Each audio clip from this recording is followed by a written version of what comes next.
Remonstrances. Recognize Senator Robinson.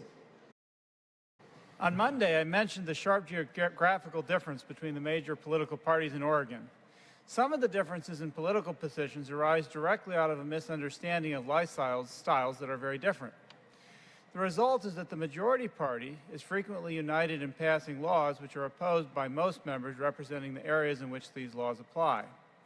This is why I favor local control whenever it is possible.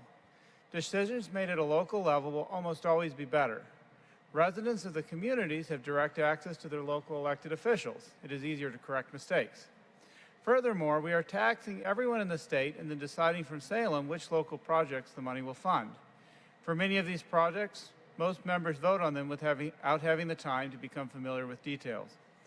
Sometimes I see projects in specific localities that, based on testimony and the information available, appear to be very beneficial.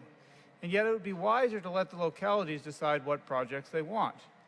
If we are going to do capital construction projects, I would advocate for at least simply returning the money on a population basis to the communities and let them figure out what they need. I would also remind members from the metropolitan areas that farmers grow the food everyone needs, and those farms are in rural areas. If senators from the rural areas advocate either for or against legislation that applies to farmers, be sure to pay attention. Our jobs would be easier and Oregonians would be happier if we let local communities make their own decisions and minimize control from Salem.